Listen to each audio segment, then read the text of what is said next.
अस्सलाम वालेकुम जी फ्रेंड्स। आज का जो हमारा टॉपिक है वो है स्पिनिंग रूटर गेज। हम लोगों ने मेथड्स ऑफ एक्सपेरिमेंटल फिजिक्स की सीरीज़ को स्टार्ट किया हुआ है। तो इस सीरीज़ में हम इन टॉपिक्स पर पिछले वीडियोस में बात कर चुके हैं। देखते जाएँ, एक गेज स्टार्ट किया हुआ है। तो आज की जो मेरे पास गेज है वो वीडियो नंबर 13 है, स्पिनर रूटर गेज। तो आने वाली वीडियोज़ में इन टॉपिक्स पर भी इंशाल्लाह रहमान डिस्कस करने की कोशिश करेंगे। तो आइए इसको स्टार्ट करते हैं। बिस्मिल्लाहिर्रहमानिर्रहीम, सल्लल्लाहु अला मुहम्मद सल्लल्लाहु अलैहि वसल्लम।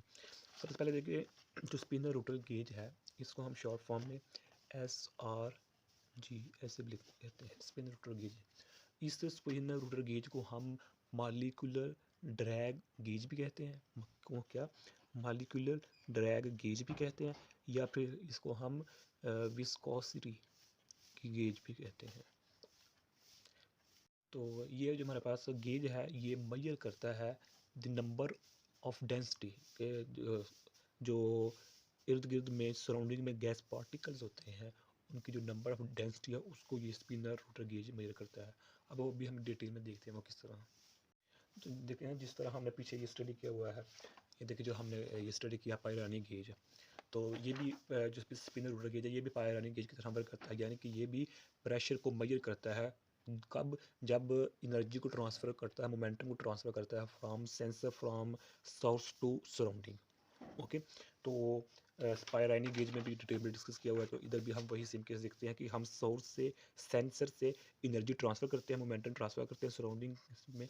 तो जिसके एज नतीजे में हमारे पास हम मेजरमेंट कर लेते हैं प्रेशर की।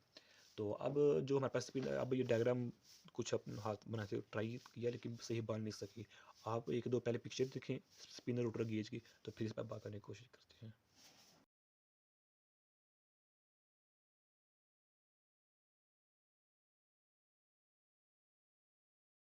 तो आप लोगों ने पिक्चर्स देखी हैं तो उसमें वाज़ेह नज़र आ रहा है। इसमें सिर्फ मेन जो पार्ट्स हैं वही जो मैंने एक्सप्लेन डिस्कस की है, यानी इसके 7 पार्ट्स होते हैं।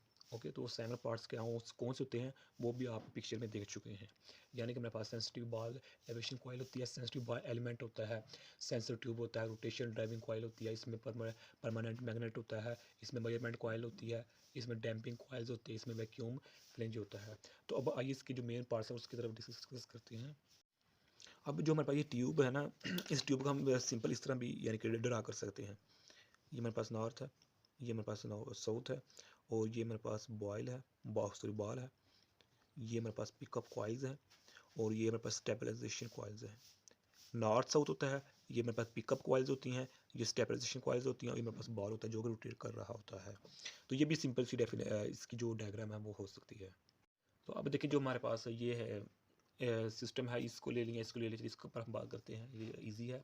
इसको ये हमारे पास हॉरिजेंटल माउंटेड होता है, और इसको हमने वैक्यूम सिस्टम के साथ कनेक्टेड किया होता है। अब यहाँ देखिए जो हमारे पास बॉल है, इस जो मेरे पास नॉर्थ और साउथ जो पोल्स हैं, इसके थ्रू हम जो है ना मैग्नेटिक फील्ड अप्लाई करते हैं, और जिसके नतीजे में जो हमारे पास ये बॉल्स होती है रोटेट करती है, स्पन करती है। ओके।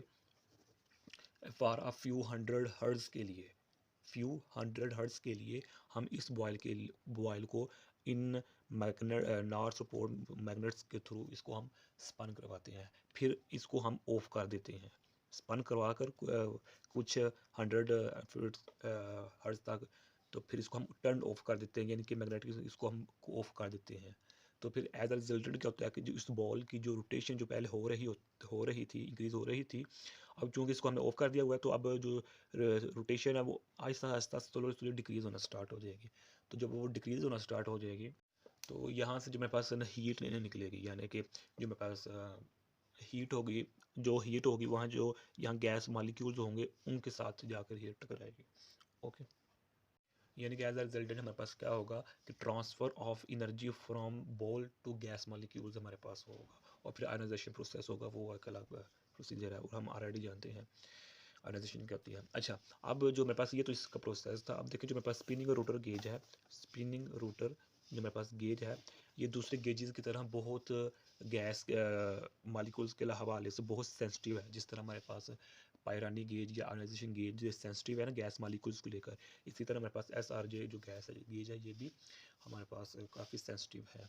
तो इस गेज को हम जनरल यूज़ करते हैं एज अ रेफरेंस गेज के तौर पर इसको हम यूज़ करते हैं फॉर कैलिब्रेटिंग के लिए।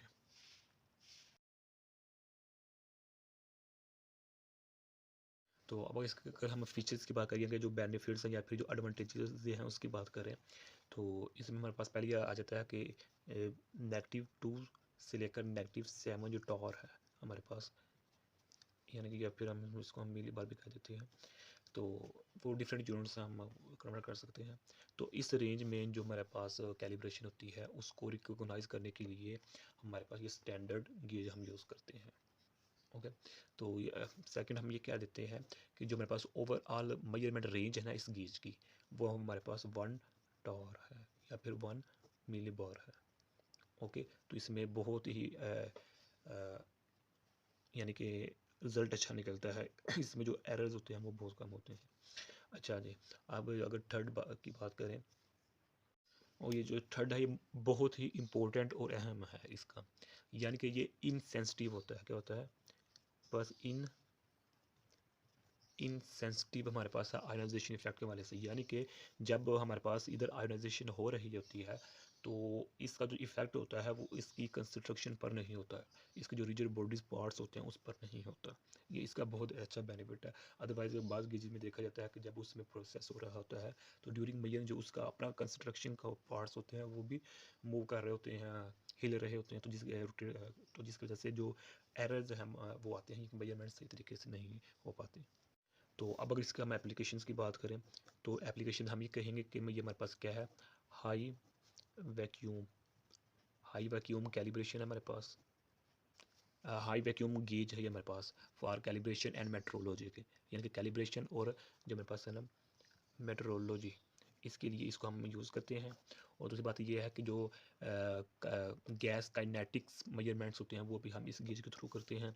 और थर्ड इसमें हम ये कह देते हैं कि जो थर्मल और केमिकल रिसर्चर्स होते हैं ना, रिसर्च होती हैं, उसमें भी हम इस गेज को यूज़ करते हैं। तो यही आज का हमारे पास सा टॉपिक था। तो नेक्स्ट वीडियो में हम आयोनाइजेशन गेज पर बात करने की कोशिश करेंगे। तो तब तक के लिए अल्लाह हाफिज़।